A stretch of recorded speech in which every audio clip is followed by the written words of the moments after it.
कर्मदंड को भी काट सकता है। अभी तक जिस भी संत व महापुरुष से मिले, उन्होंने यही बताया कि पाप कर्म फल भोगने से ही समाप्त होगा। वो प्रभु कौन है जो पाप कर्म को काट देता है, वो काल के बंधन से छुड़वा देता है। उसका क्या नाम है, पूजा की विधि क्या है? कृपया अवश्य सुनिए जगत गुरु तत्वदर्शी संत रामपाल जी महाराज के अमृत वचन। तो परमात्मा के तत्व ज्ञान से अपरिचित और केवल एक ही हल्दी की गांठ पर पंसारी, वैज्ञानिक तो एक हल्दी की गांठ पर पंसारी बन बैठे हैं, लेकिन पंसारी की दुकान में बहुत सामान होता है और तभी वो दुकान चलती है। तो परमात्मा ने हर तरह की हर प्रकार का हमें जो दिया है, हम उस पर अनुसंधान करके केवल यही सोच बैठते हैं कि बस इतना ही है, नहीं। तो इसलिए हमने परमात्मा की क्रिया में अविश्वास नहीं होना चाहिए। जहां तक वैज्ञानिक बात करते हैं, वो अपने सीधा हीट एंड ट्रायल मेथड से वो भी ठीक बोल रहे हैं, वो गलत नहीं है, लेकिन वो परमात्मा को नकारा करते हैं, ये उनकी महामूर्खता है। बस इतनी सी कहना चाहते। अब उस परमात्मा की कृपा से दास को ये ज्ञान हुआ। अब उस परमेश्वर ने स्वयं ही अपना ज्ञान दिया। वो कैसे यहां आया? वो परमात्मा चारों युगों में आते हैं। सतयुग में सत्सुकृत नाम होता है, त्रेता में उनका मुनिंदर नाम, और द्वापर में करुणा में से, और इसमें कलयुग में वो कबीर नाम से आते हैं।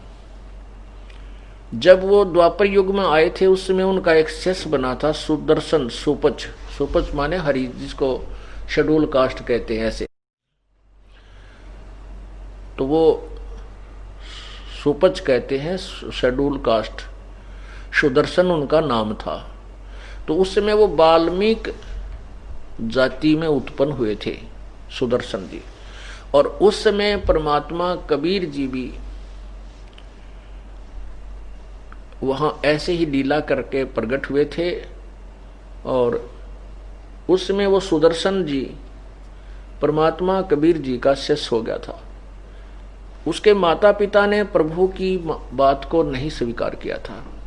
तो सुदर्शन जी ने प्रार्थना की थी, प्रभु मेरे माता पिता बहुत ही अच्छी आत्मा के थे, हे मालिक एक अर्ज है आपके दास की, यदि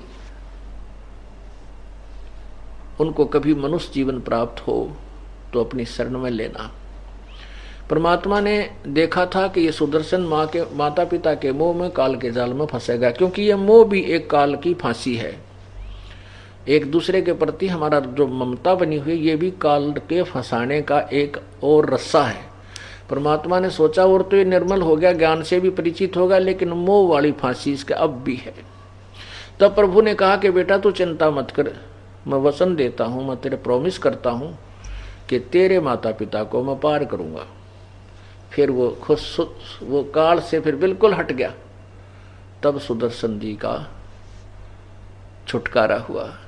अपने उस प्रॉमिस के आधार पर, अपने वचनबद्ध होने के कारण प्रभु ने सुदर्शन जी के माता पिता, जो पहले वाल्मीकि जाति में थे और फिर द्वापर, इस कलयुग के अंदर वो ब्राह्मण और ब्राह्मण घर में जन्म हुआ दोनों का, और दोनों का फिर संयोग हुआ, वो ब्याह हुआ।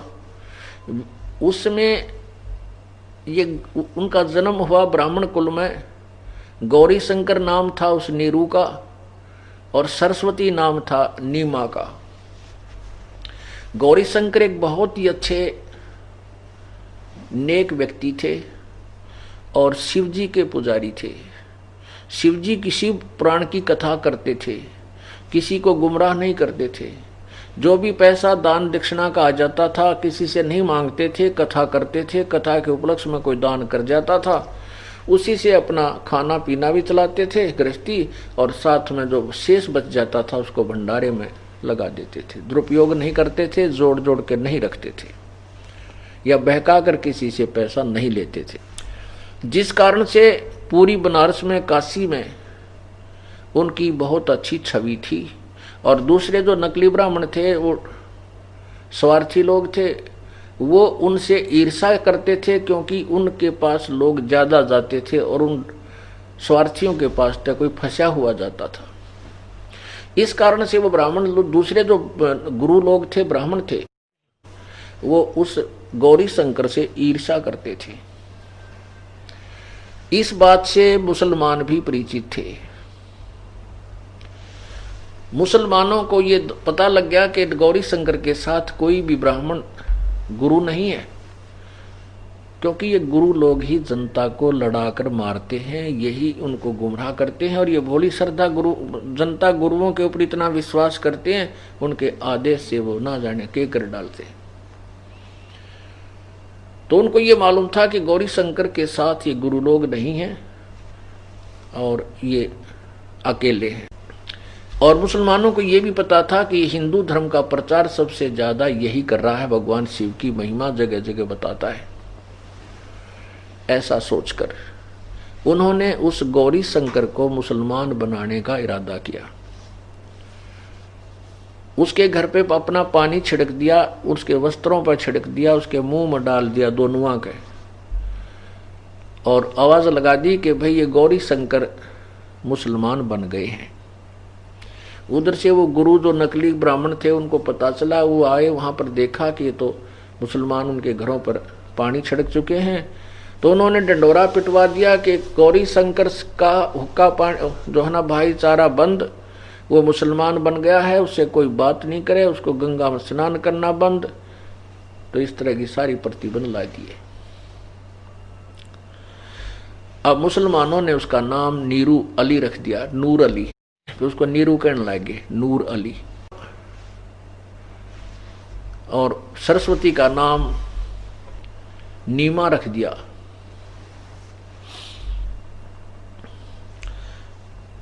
अब पहले वो पैसा जो आता था पूजा का, उससे अपना घर का निर्वाह चलाते थे, घर चलाते थे। अब वो पैसा आना बंद हो गया, क्योंकि अब वो हिंदू शास्त्रों को छू नहीं सकता, ऐसी प्रतिबंध लगा दी। तो उन्होंने सोचा कि क्या काम करें, कपड़ा बुनने का कार्य शुरू कर दिया, जिस कारण से वो जुलाहे, अब जैसा कर्म कोई करेगा तो उसी नाम से वो जो है ना प्रसिद्ध हो जाता है, तो उसको जुलाहा कहने लगे। वो जुलाहे नाम से प्रसिद्ध हो गया, और उसको ने वहां से भी अपनी वह झोपड़ी छोड़कर जुलाहों की कॉलोनी में वहां जाकर आश्रय लिया। वहां एक थोड़ी सी जगह घेर कर वहां अपना कोई मकान, थोड़ी सी झोपड़ी डाल ली। अब उनकी बहुत आयु हो गई थी, 50-55 वर्ष के वो हो चुके थे। तब तक उनका कोई संतान नहीं हुई। अब परमात्मा चाहते तो उनको संतान भी दे सकते थे, लेकिन उनको संतान क्यों नहीं दी? क्योंकि परमात्मा को मालूम है, एक लेवा एक देवा दूतम, कोई किसे का पिता न पूतम, ऋण संबंध जुड़ा एक ठाठा, अंत में सब बारा बाटा। कि जिस पुण्यात्मा का पिछला कोई लेन देन शेष नहीं है, तो वो पुण्यात्मा है, उसको कोई संतान नहीं है, वो बड़ी भाग्यवान आत्मा है संत मते के अनुसार। और संसारिक और काल की प्रेरणा के अनुसार संसार उसको सबसे घटिया और बदकिस्मत मानता है। तो संत मार्ग इसलिए समाज से कति विपरीत है, और इसीलिए इसमें आपसी संघर्ष भी रहता है।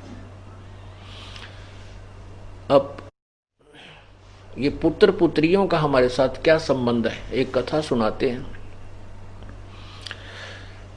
एक ग्राम में 2 भाई थे। बड़ा भाई 18 वर्ष का और छोटा भाई था जो 11-12 वर्ष का। बड़े का विवाह हो चुका था,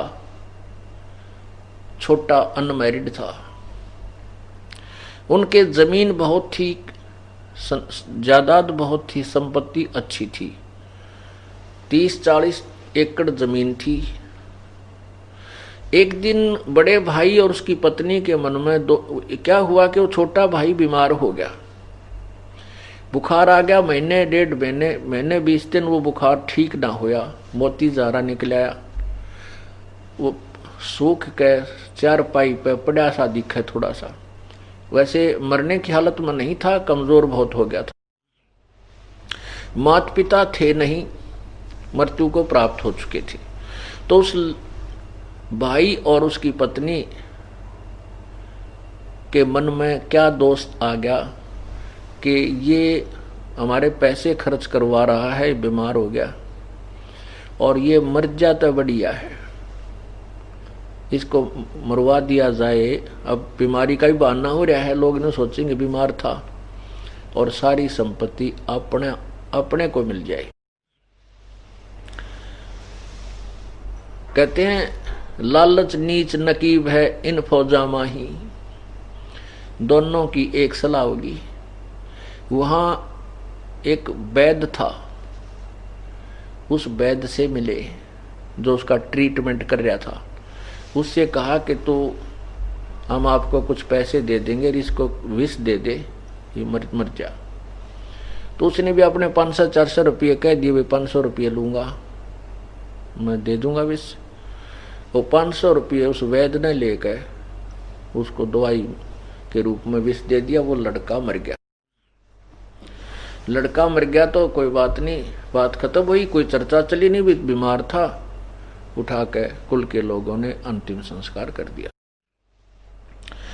अब वो सारी संपत्ति उनके पास होगी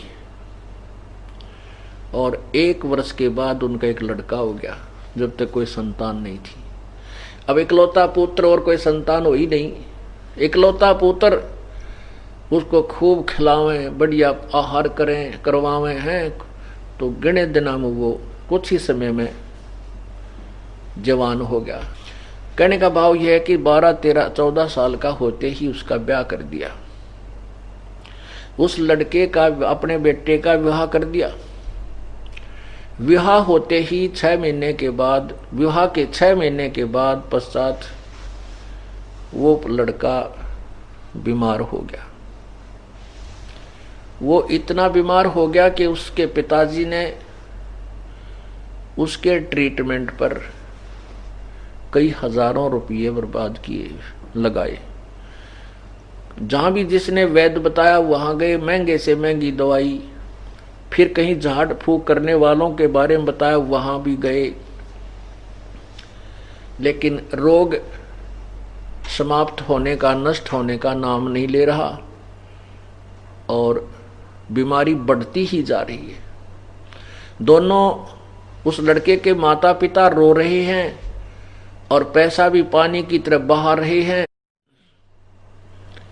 और लड़का सूखता जा रहा है, कमजोर, वीक होता जा रहा है। एक दिन दोनों, उसके माता पिता व उसके पास बैठे और बच्चे के मुंह की तरफ देख रहे। उस लड़के ने कहा अपने भाई का नाम लेकर के, भाई साहब मेरी बात सुन ले।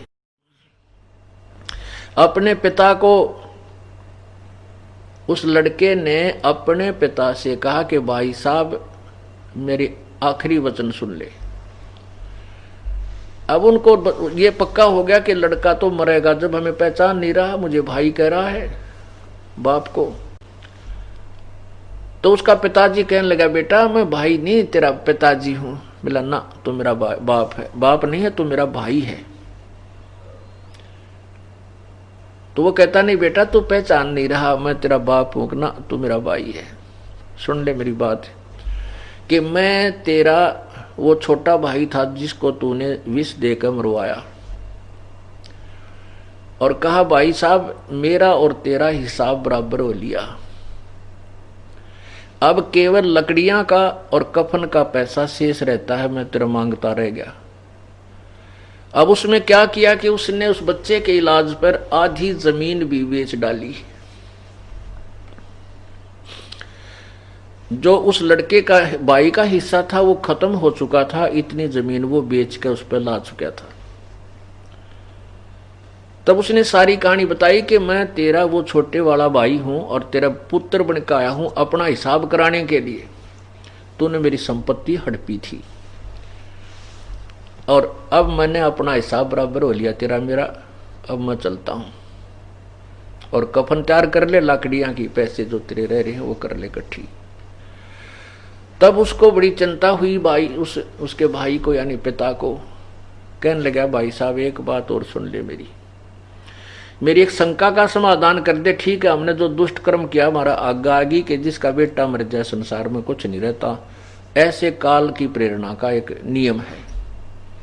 भाई ठीक है, हमने तो दिशा कराया भाई, हमने भोग लिया, हमनी संतान मरेंगे, बोल कोई संतान होती नहीं। मैं 14-15 वर्ष हो गए, तेरे बाद कोई संतान हमारा नहीं हुई, और हम तो मेरा तो कुल नष्ट भी हो गया। हमें तो सजा ठीक मिल गई कि हमने तेरे साथ विश्वासघात किया था। पर एक बात का जवाब दे दे, ये जो तेरी पत्नी है इसने के पाप कर दिया भी, जिद्दा जलाई जाएगी, क्योंकि उस समय सती प्रथा थी कि अब तू मरेगा और इसको चिता में फूका जाएगा तेरे साथ में, इसका के दोष है। तब उसने कहा कि वो वैद्य कहाँ है जिसने मुझे विष दिया था। उस लड़के ने पूछा कि वो वैद्य कहाँ है। उन्होंने बताया कि आपके 1-2 वर्ष के बाद वो मर गया था। तो उन्होंने कहा कि ये वही वैद्य है जो मेरी पत्नी रूप में है, ये अपने करनी का फल पाएगा और चिता के अंदर मेरे साथ जलेगा। पुण्यात्माओं, ये सत्य कथाएं हैं।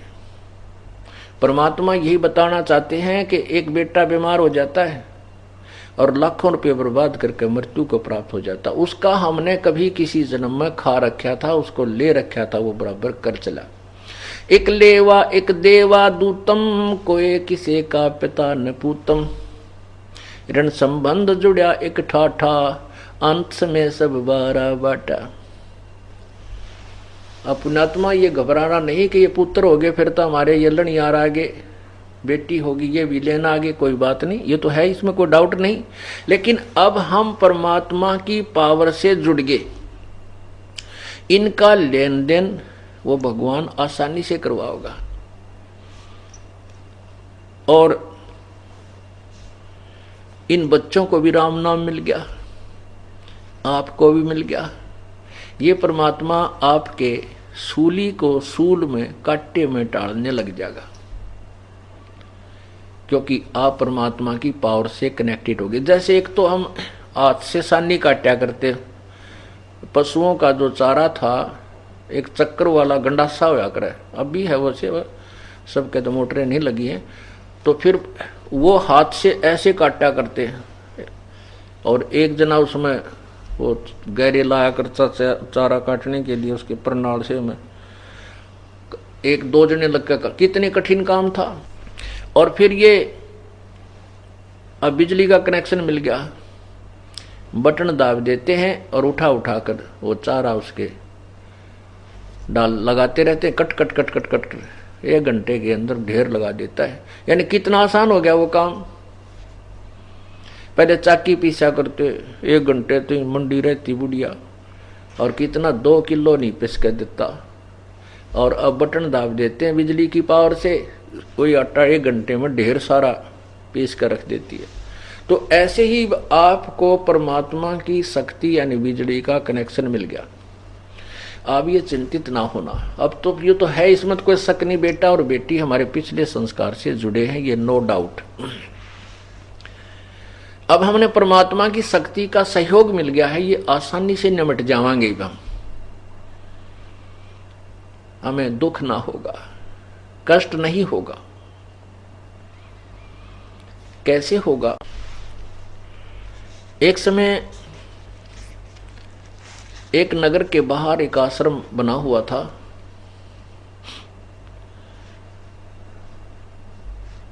और उस आश्रम में एक संत आता था। वहां महीना, 1.5 महीना, 2 महीने वो रुकता था, फिर अपने दूसरे आश्रम में चला जाता था। जब वो संत उस ग्राम के आश्रम में आता था जो गांव से थोड़ी सी दूरी पर था, जैसे ये बरवाला से सतलोक आश्रम इतनी दूरी पर वो था, वहां बहुत से भगतजन उनके शिष्य थे।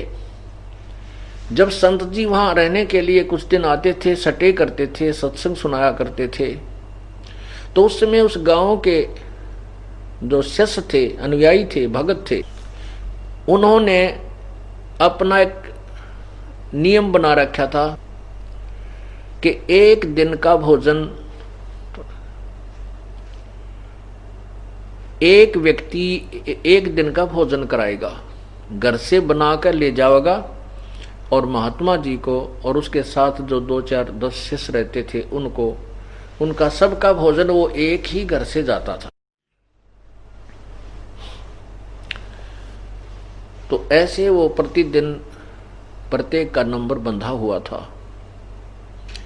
एक दिन एक भक्तमती बहन का नंबर था, और उस दिन उसका दूध फट गया। अब एक संत जी आते थे 6 महीने में, 1 वर्ष में, और उस दिन 1 दिन 2 दिन उनके वहां रहते हुए 1 या 2 दिन टर्न आती थी, 1 या 2 दिन टर्न आती थी। तो उसमें हर एक व्यक्ति, प्रत्येक श्रद्धालु बढ़िया से बढ़िया भोजन बनाकर, बढ़िया से बढ़िया भोजन बनाने की चेष्टा करता था।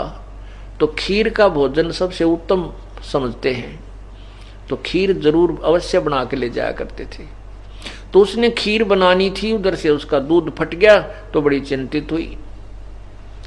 उसके एक बिल्कुल ही साथ में एक पड़ोसन ग्वांडन थी, वो विधवा थी, उसका इकलौता पुत्र था।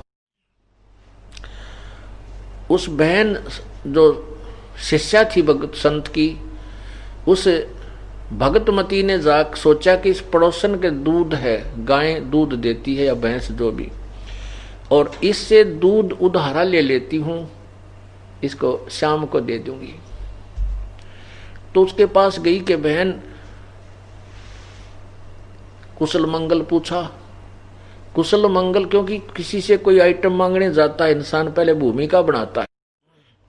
उस बहन ने जाकर के, उस भगतमती ने जाकर के उस बहन से कहा कि बहन कुशल है, बच्चे क्या कर रहे हैं। ये बात सुनकर वो विधवा बहन रोने लग गई, बहुत बुरी तरह रोई। कहने लगी, बेबे बहन, मेरे से दुखी इस संसार में कोई स्त्री नहीं है, कोई औरत नहीं है। पहले तो पति की मृत्यु हुई, वो पहाड़ टूटा दुख का, और ये बच्चा अकेला मेरा एक पुत्र है।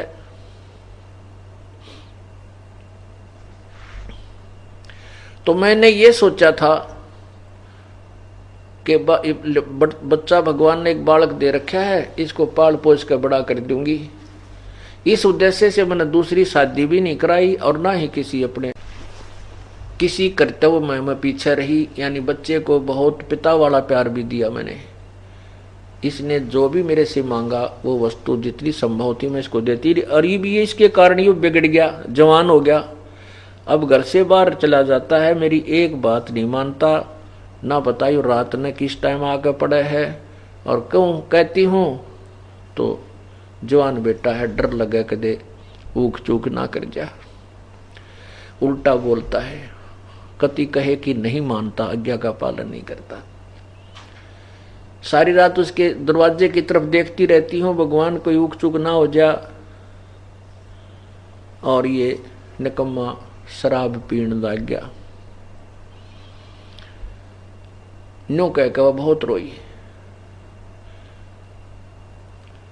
उस सत्संग में जाने वाली बहन ने कहा कि बहन तू एक बात मान मेरी, हमारे साथ सत्संग में चला कर, यूं तो तू रो रो कर मर लेगी, यहाँ सारा दिन यह बात तेरे मन में घूमती रहती है, आप मेरे साथ सत्संग में चला कर। वहां जाने से संत के आशीर्वाद से और वहां भक्तों से मिलेगी, बहन बेटियों से मिलेगी, तेरा मन कुछ परिवर्तन आएगा।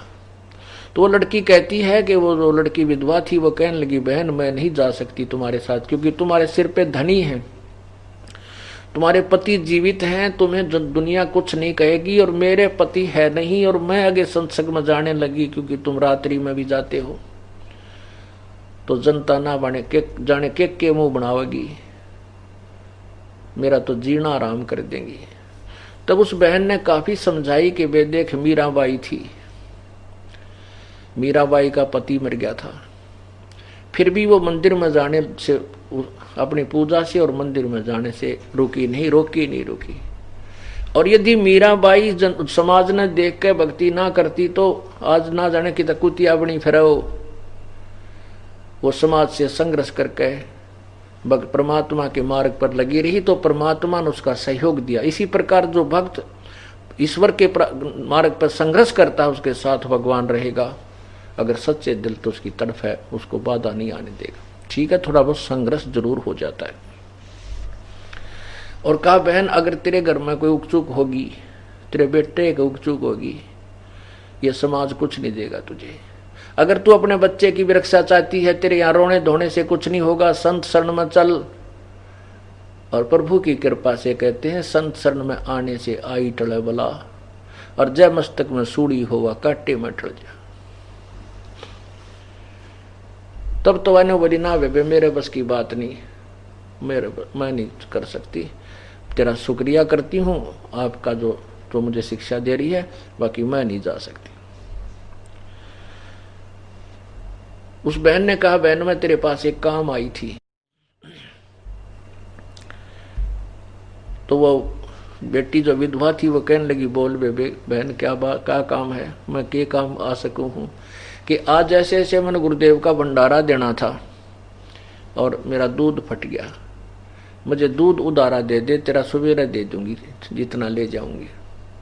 अब उस बहन ने दूध निकाल के और खुट्टी का टांग रखा था पूरा का पूरा। उस लड़की ने आप देखा ना ताब देखा, न्यू का न्यू उठा कर वो दूध बाल्टी का सारा उसके पात्र में डाल दिया जो वो लेकर गई थी। तो वो बहन जो सत्संग में जाती थी उसने कहा कि बहन कुछ तो रख ले, तू सारा ही डाल दिया। ने बोली बहन मेरे जैसी पापात्मा औरतें कुछ कर नहीं सकती, हो सकता महापुरुषों के मुंह पड़े मेरा भी उद्धार हो जाएगा, आज नहीं रखती मैं इतना भी, वो सारा ही दे दिया।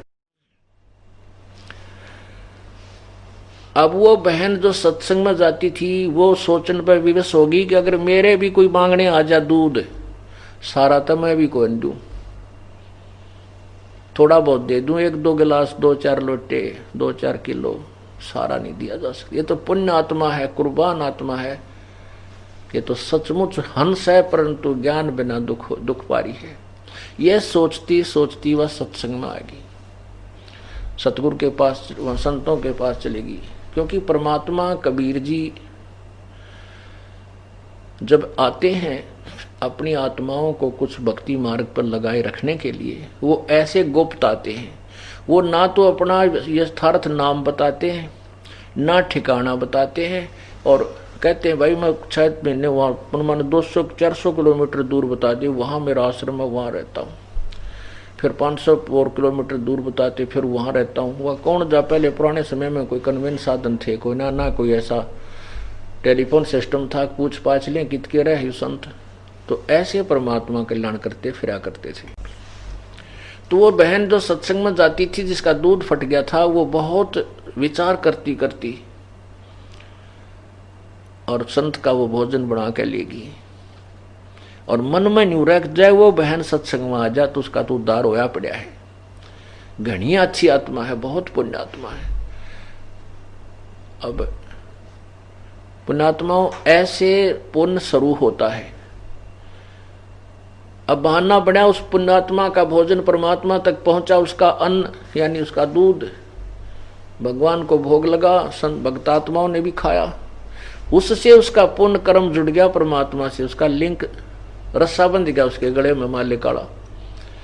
उस ऐसे धीरे धीरे उस बहन ने सोचा, प्रेरणा दी परमात्मा ने, उस सत्संग में जाने वाली बहन ने सोचा कि आज इस बहन के पास फिर चलती हूं, वहां जावे 1 घंटा बैठ के मालिक की चर्चा सुनावे।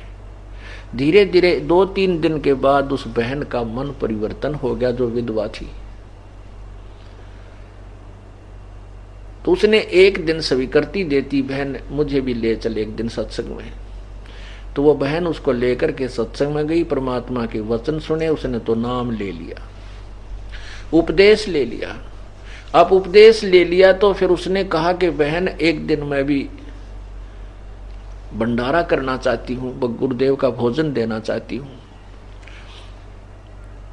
मेरा भी नंबर लगवा दे।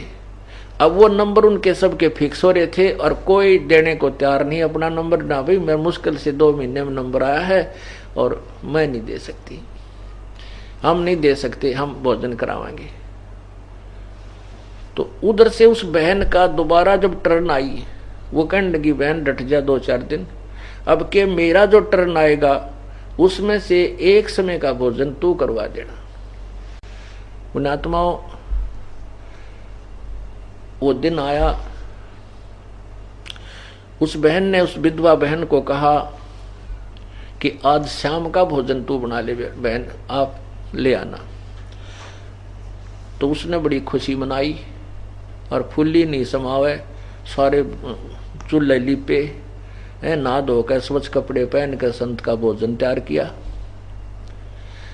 खीर बनाई, 2-3 प्रकार की सब्जी बनाई। अब क्या हुआ, उसका इतना तेज बुखार हो गया कि उसकी हिम्मत नहीं रही 10 कदम भी चालन की लड़की।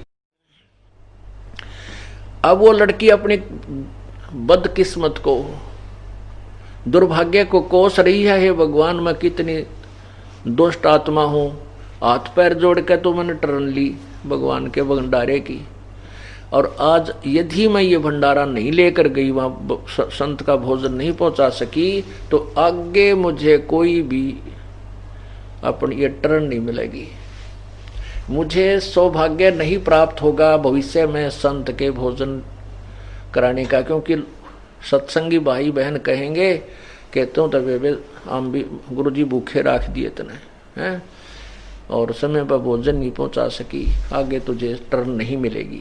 वो आप पर सोच रही है कैसा होगा, और कति हिम्मत नहीं, 10 कदम नहीं चल सकती, इतना तेज बुखार हो गया। और उसको ये मालूम था कि मेरा बेटा, पहली बात तो वो आवे को ना 12 बजे तो पहले, और आ गया तो वो क्या नहीं मानता। अब क्या होता है, अब क्या होता है कि उधर वो लड़का क्या था, वो चोरी कराया करता कि रोजाना माँ कहां से दे उसको शराब पीने के पैसे, वो चोरी करने लग गया वो एक गिरोह में मिलकर। तो उसके साथियों ने, चोरों ने स्कीम बनाई कि भी आज रात ने राजा के महल में चोरी करांगे, और राजा की रानियां के ना 9-9 लाख के हार है भाई, एक हार हाथ लग गया ना, ओहो बस मौज माच जाएगी, कोठी बनावांगे, न्यू कर लेंगे, शादी करावांगे। वो शेख चिल्ली वाले उन्होंने अपने खूब पुल बांधे। तो उन्होंने अपना प्रोग्राम तय कर लिया कि रात ने 12 बजे वहां मंदिर में आ जाना, और वहां 12 बजे के बाद फिर चोरी करने इकट्ठे चलेंगे। अब वो लड़का, इसलिए वो जल्दी आ गया, खाना खुना खा लूं और फिर रात ने वहां चलना है। वो लड़का आ गया शाम को वक़्त से। उसकी माँ ने कहा बेटा एक काम कर, आज तो मेरा सारी कहानी बताई कि मैंने ऐसे ऐसे गुरुजी के भोजन का आज नंबर ले रखा है और आज मेरा बुखार हो गया बेटा देख। उस लड़के ने हाथ पकड़ कर देखा, माँ का बुखार बहुत तेज। कहा माता जी, माँ आपका तो बहुत तेज बुखार है, सचमुच आप तो आग की तवे की तरह गर्म हो, आप विश्राम कर लो। उसकी माता जी ने कहा ठीक से बेटा मैं विश्राम कर लूंगी, पर तू एक मेरा काम कर दे। आज मैंने गुरुदेव का भंडारे यानी भोजन के लिए समय मांग रखा है, यह भोजन तैयार कर दिया। पुत्र मैं जा नहीं सकती, मेरा चला नहीं जाता, आप ये भोजन उस आश्रम में दिया पहुंचा दो। अब वो लड़के ने सोचा 7 बज गए, 7 शाम के 7:30 बज रहे, गर्मियों के दिन थे, 7:30 8, और जाऊंगा वहां मन मानो 1 घंटा लग गए, 2 घंटे लग जाए, और कहीं ऐसा ना हो कि मैं उस चोरी वाले गिरोह में, चोरी वाले जो रात्रि के प्रोग्राम तक जो है ना वंचित ना रह जाऊं। इस बात से वो कहने लगा मैं ना जाता। उसकी माँ बोली बेटा आज मेरा यू काम कर दे, तेने जिंदगी में काम नहीं कहूंगी, आज मेरा यू कार्य कर दे बेटा, तेरा हाथ जोड़ू मैं। पर वो ना माना नाड़ी ने, बोले ना मैं ना जाता। और उसको उल्टा माँ को कहता है कि माँ तुम वहां मत जाया कर सत्संग में, दुनिया बिरना के कह तेरे बारे में मैंने बहुत ऊंची नीची सुननी पड़ती है। वो दुष्ट आत्मा स्वयं चोरी करे, दारू पी, और माँ ने जो सत्संग में जाओ उसको लाना दे, तो वह माँ बहुत बुरी तरह रोने लगेगी। ये भगवान इस जीवन का अभी सोचा था कि शायद ये जीवन अब सफल होने की तरफ चल रहा है, मालिक कि मैं इतनी निर्भाग औरत हूं, आज के बाद मेरा सत्संग में जाना भी नहीं बनेगा, क्योंकि मैं के मुंह दिखाऊंगी वहां जाकर के, कैसे जा सकूंगी। ऐसे सोच कर बहुत बुरी तरह रोने लगी। तो लड़के ने फिर दया आ गई कि माँ तो बहुत बुरी तरह रो रही है, हिसाब लाया जल्दी जल्दी जाकर दे आऊंगा, 2 घंटे लग जाएंगे, गणे गणे 8 बजे हैं, 10 बजे तक आ लूंगा। तो कहने लगा ला माँ दे, क्यों रोए है, मत रो, मैं पहुंचा देता हूँ आपका ये भोजन। उन्हें बांध कर दर रखा था, वो पकड़ा दिया, अगले बेटा तेरा बुलाओ ले जाए इसने। तो वो संत के वहां आश्रम में पहुंचा, और उससे पहले वो बहन जाती थी ना, गुरुजी का आगे का प्रार्थना करा करती है, हे गुरुदेव, हे महाराज जी, मेरे बेटे ने शरण में ले लो। सो संत कहा करते, गुरुजी परमात्मा कहते थे बेटा आप लगी रहो, आपके लगे रहने से जो पुण्य प्रवेश होंगे आपके घर में, बच्चे की बुद्धि भी भगवान बदल देगा। तो वह लड़की इसी उद्देश्य से बार बार प्रार्थना करती थी, प्रतिदिन एक ही रट ला रखी थी। अब उस दिन देखा कि वो ही लड़का उसी बहन का, रामो का, और रोटी खाना लेकर आया है।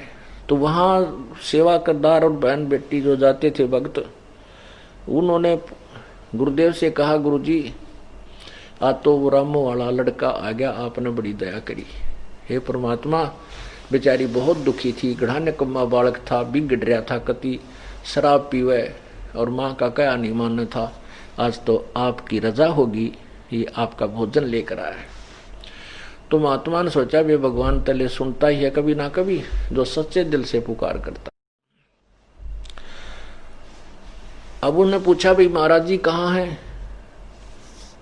वो भगत कहने लगे भाई बैठ जा, स्नान करने गए हुए हैं, अब स्नान करके आवेंगे फिर भोजन करेंगे। अब संत जी स्नान करके आए, आसन पर बैठ गए जहां भोजन करते थे। तो वो लड़का भी बोला ले महाराज जी भोजन खा ले। उस जो भगत थे उन्होंने उस लेकर उस लड़के से थाली में मालिक संत के सामने परोस दिया। संत जी ने सोचा वह बेटी बहुत दुखी है, इस बच्चे ते थोड़ी सी देर इस बालक ने समझा दूं, इसको कुछ ज्ञान दे दूं, बस ये तो रुकेगा नहीं, क्योंकि इसकी जल्दी जाने की नीयत है। तो संत जी भोजन आगे रखा हुआ है और उसको उपदेश देने लगते हैं, बेटा माता पिता की आज्ञा का पालन करना चाहिए, और ऐसी माँ नहीं मिलेगी जो बच्चे को भगत बनावे। और बेटा शराब पीना बहुत पाप है, शराब में ये अवगुण होते हैं, ऐसा होता है, भगवान की भक्ति ना करने से इतने कष्ट आते हैं। वो लड़का कहता बाबा जी रोटी खा ले जल्दी, मैं तेरा प्रवचन सुनना आया, मैं तो मेरी माँ दुखी हो रही थी इसलिए तेरा ये टिकड़े लेकर आया हूँ, खा ले जल्दी, मेरे बर्तन दे और जाऊं। वो इतना अनाड़ी था।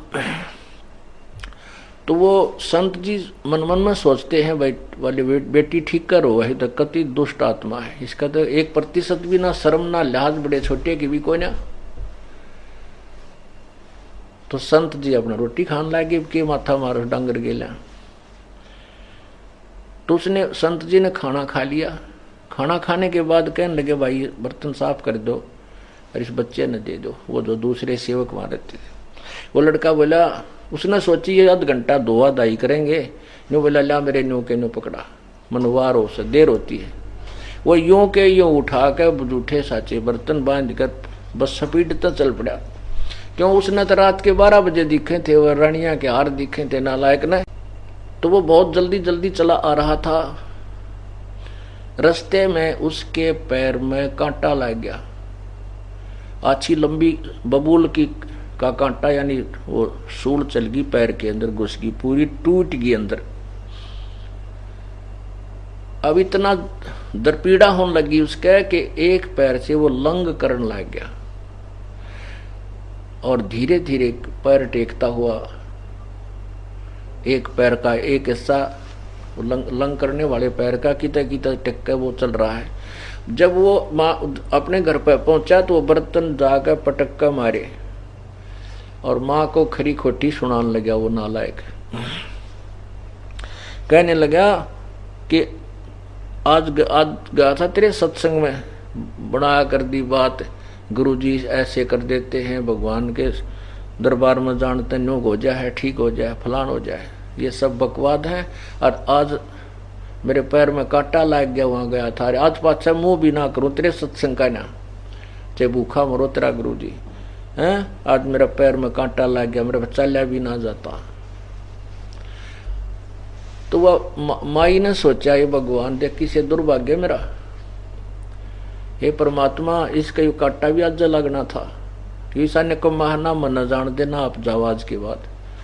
देखिया के हुई मेरी माड़ी किस्मत ने, अपनी किस्मत ने रो रही है कि भगवान यू के बनी, हे परमात्मा इसका यू कांटा लग गया, यू तो गणा निकम्मा बालक से। तो उसने फिर उठी बेचारी ने, पहले जैसा भी देसी ट्रीटमेंट घर में हुआ करता, तेल पानी का फोआ सा बना कर उसका बांध दिया कि बेटा सवेरे कांटा निकलवा दूंगी।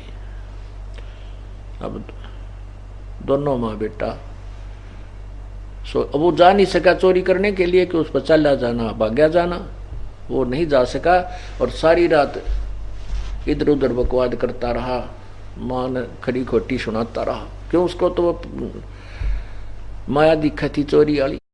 उधर से उसके साथियों ने 12-1 बजे तक इंतजार करी, वो तो नहीं आया, चलो हम चलते चोरी कर। वो चोरी करने चले गए, राजा के महल में घुसने की चेष्टा करने लगे, तो वहां सिपाहियों ने उनको पकड़ लिया, अरेस्ट कर लिया और सुबह राजा के दरबार में पेश किया। मंत्रियों ने कहा कि राजन ये इतने खूंखार व्यक्ति हैं, इतने खूंखार डाकू हैं, चोर हैं, जब राजा के महल में चोरी करने का डेयर कर सकते हैं, हौसला कर सकते हैं, जनसाधारण को ये नहीं बख्शेंगे, इनको कठिन से कठिन सजा दी जाए। राजा ने आदेश दे दिया कि आज शाम को 4 बजे इनको सूली तोड़ दो।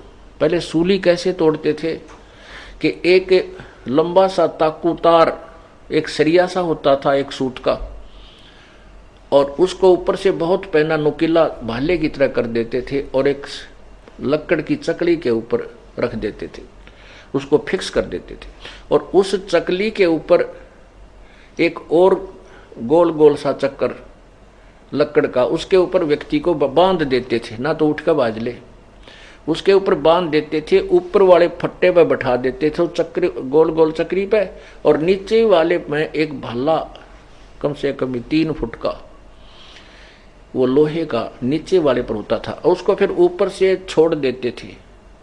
तो वो चक्र पर बंधा हुआ एक सुराख होता था, वो सुराख नीचे आकर के में से उस भाला पार कर करके जो उसके ऊपर बांध रखा था वो व्यक्ति, उसके शरीर के नीचे से आर पार धीरे धीरे वो, क्योंकि वजन में वो नीचे आता और भाला वो जो सूली तोड़ा जाता था, वो जो सक्रिय सा था वो भाला उसके अंदर से आर पार और शरीर में से सिर के मां से निकल जाता था ऊपर, और वो काफी देर चिल्ला चिल्ला कर बहुत देर में मरता था। ऐसे सजा दी जाती थी, सूली तोड़ा जाता था।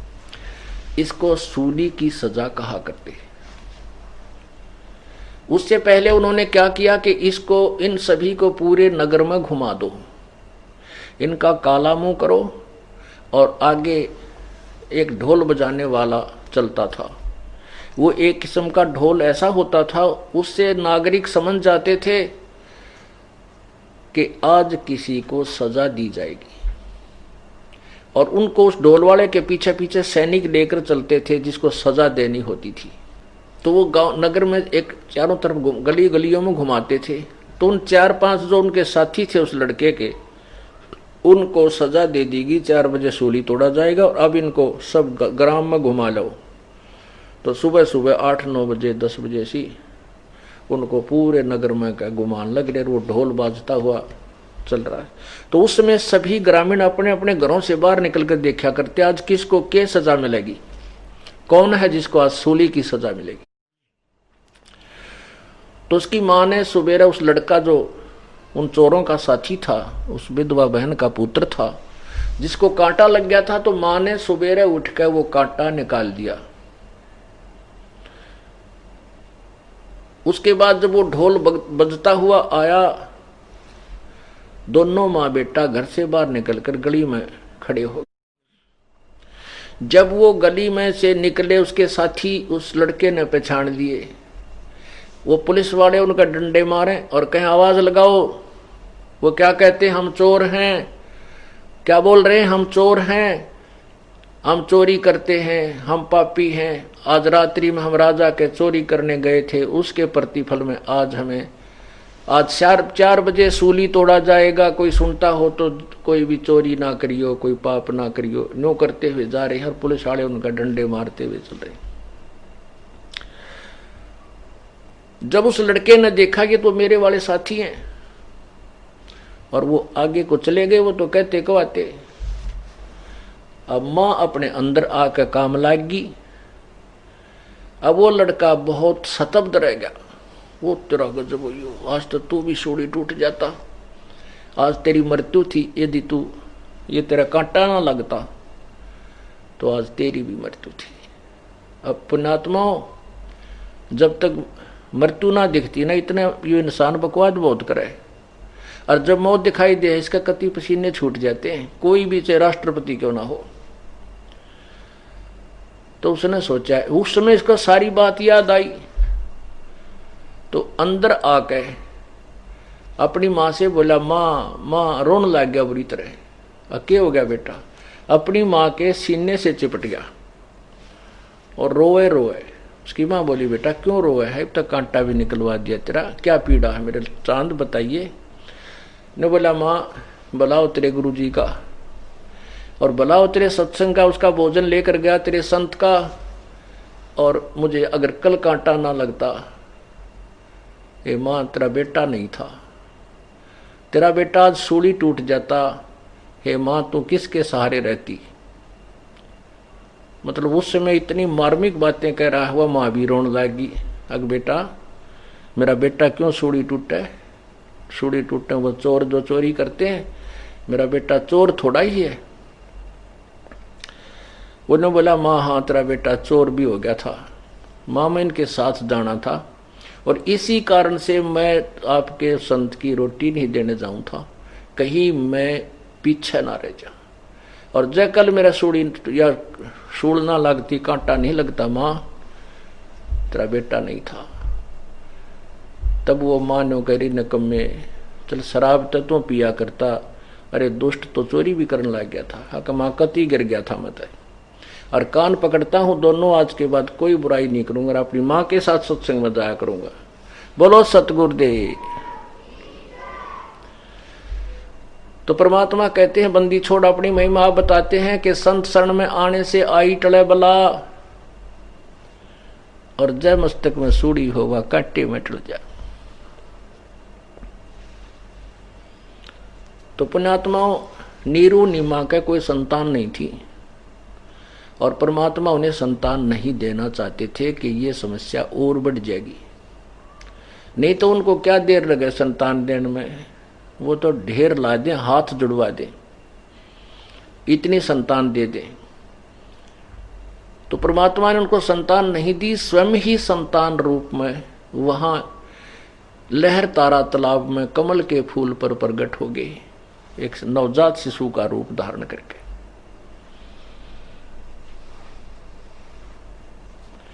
उधर से नीरू नीमा जो थे उनको गंगा में स्नान करना बंद करा दिया था हिंदू ब्राह्मणों ने कि ये मुसलमान हो गए। उधर जो लहर तारा जो तालाब था वो गंगा के जल से, गंगा की पटड़ी जैसे पशु पानी पूनी पीने जाते थे, वो कटा हुआ घाट बन जाता था, वो पटड़ी कट जाती थी। उस पर से जब तेज अच्छी वर्षा के दिनों में खूब बरकत चलती थी गंगा, तो ऊपर के उछल उछल कर वो एक सरोवर का रूप धारण कर लेता था। वो तालाब भर जाता था। उसको लहर तारा तालाब बोलते थे, जो लहरों के द्वारा उछल उछल के पानी भर जाता था, और तारा उस स्थान का नाम था। लहर तारा तालाब का नाम प्रसिद्ध था, हो गया। तो नीरू नीमा भले ही मुसलमान बना दिए गए थे, 5 वक्त वो जैसे भी ऐसे करते थे, तो वो भगवान शिव को नहीं भूल पाए थे, क्योंकि उन कई वर्षों से भगवान शिव की साधना में वो लीन थे। तो वो क्या करते थे कि सुबह उठकर स्नान करने के लिए उस लहर तारा तालाब में जाते थे, जहां गंगा का जल ही निर्मल जल वहां एकत्रित होता था। प्रतिदिन की तरह वो उस दिन भी, किस दिन, ज्येष्ठ सुदी पूर्णमासी, ज्येष्ठ मास की पूर्णमासी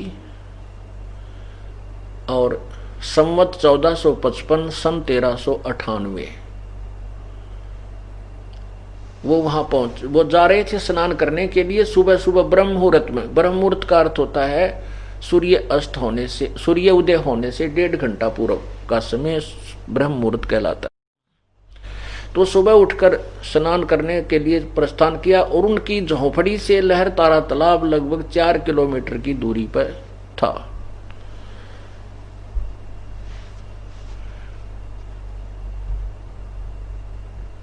लहर तारा अब भी विद्यमान है। ये दास और बहुत से हमारे साथ संगत उसको देख कर आए हैं। वहां पर आश्रम भी बना रखे हैं कबीरपंथी संतों ने। वहां यादगार भी बना रखी है भगवान की कि यहां पर ऐसे ऐसे प्रकट हुए थे। तो रास्ते में नीमा, नीरू की पत्नी, अपने रो रही है। एक प्रेरणा है उसके मन में, कते करे करावे साइया मन में लहर उठा, दादू सिर जीव का वो आप बगल हो जा। तो नीमा के मन में प्रेरणा हुई, रोन लगी चलती चलती, ऐसे उमंग सी उठी और अपने शिवजी भगवान से कहती है, ए भगवान शिवजी, ए भोलेनाथ, अपनी बेटी को एक लाल दे दो। आपके घर में क्या बच्चों की कमी है? आप तो जो चाहो सो कर सकते हो, आप समर्थ हो, देवों के देव हो, महादेव हो।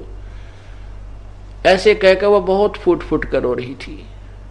अब नीरू ने कहा कि नीमा, हमारी भाग्य में संतान नहीं है, अगर होती तो भगवान पहले ही दे देते, और तू रोवा मत, संतान हमारे भाग्य में है नहीं, और रो रो के तेरी आंखें खराब हो जाएंगी, हमारा कोई उंगली पकड़ने वाला भी नहीं है, तो मत रोया करे।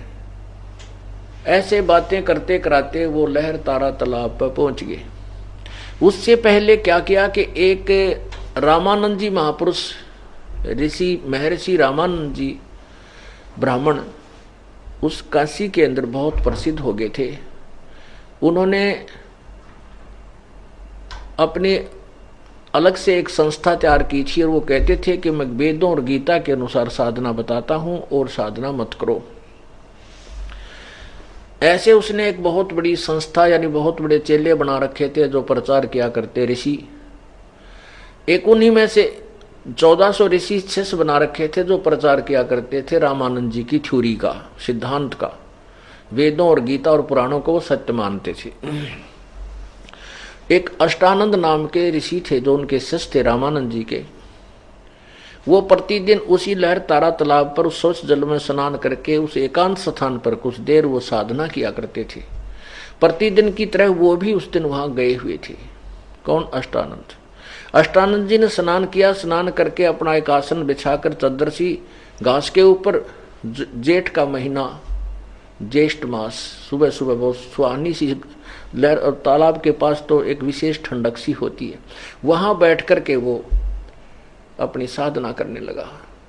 जब वो साधना करने के लिए आंखें कभी खोल रहा था कभी बंद कर रहा था, इतने में क्या देखा कि आकाश से एक प्रकाश का गोला आया। अब जो उसने देखा उस प्रकाश की तरफ, तो उसकी आंखें बंद हो गई, इतना तेज प्रकाश था। किसकी? अष्टानंद की। जब उसकी आंखें बंद हुई, जैसे हम सूर्य की तरफ देखते हैं एकदम, फिर आंखें बंद करते हैं तो सूर्य का वैसे तो प्रकाश दिखाई देता सूर्य, लेकिन वो जब आंखें बंद करते हैं वो चमका लगता है आंखों में, तो केवल सूर्य का गोल आकार दिखाई देता है। ऐसे जब उसने वो प्रकाश का देखा, प्रकाश को नहीं देख सका, उसने गोला सा नजर आया, आंखें बंद की, होगी उसकी आंखें बंद। बंद होते उसने क्या देखा कि उसमें नवजात शिशु का रूप है, आंखों में अंदर एक बच्चे की शक्ल, बच्चे का आकार का वो प्रकाश, उस बच्चे के ऊपर वो प्रकाश, जैसे सूर्य के ऊपर प्रकाश होता है तो अंदर से उसका अलग रूप दिखता है। फिर दोबारा आंखें खोली तो वो प्रकाश एक कमल के फूल पर सिमट गया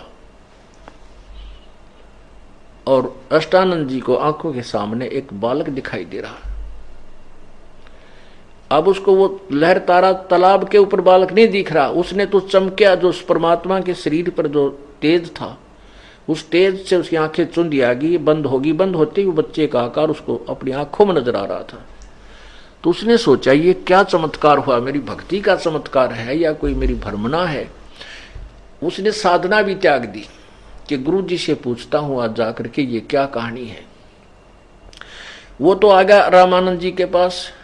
रामानंद जी से पूछा कि हे गुरुदेव, आज मैंने ऐसे ऐसे साधना समय में एक प्रकाश देखा, उस प्रकाश को जो मेरी आंखें नहीं सेंस कर सकी तो उसमें एक बालक रूप दिखाई दिया जो मैंने आंखें बंद की, और फिर वो प्रकाश लहर तारा तालाब के पता नहीं किस कोने में खत्म सा होता दिखा मुझे। हे गुरुदेव, ये मेरी भक्ति की कोई उपलब्धि है या मेरी कोई भ्रमणा भटकना है, ये मेरा कोई भ्रम है। रामानंद जी ने कहा कि ये न तो तेरी उपलब्धि कोई भक्ति की है न तेरा भ्रम है। ये ऐसा क्यों होता है कि जब ऊपर के लोकों से कोई अवतार उत्पन्न होते प्रकट होते हैं उस समय ये ऐसा करिश्मा होता है, ऐसे लक्षण तब होते हैं। और कोई ऊपर के लोक से कोई अवतार, कोई अच्छा परम सिद्ध पुरुष आया है और किसी माँ के पेट में गर्भ में वो वास करेगा और उत्पन्न होगा, अपनी कोई भक्ति साधना सिद्धि लेकर आया है या कुछ काम करेगा। अब इन ऋषि महर्षियों को इतना ही ज्ञान था कि मां के बिना कोई भी उत्पन्न नहीं हो सकता, लेकिन परमात्मा सभी माओं के बहन बेटियों को भी उत्पन्न करने वाला, सबका मालिक, सबका पिता, वो किसी माँ से जन्म नहीं लेता। कबीर भगवान, बाकी सभी देवी देवता जितने वो माँ से उत्पन्न हुए हैं तकरीबन।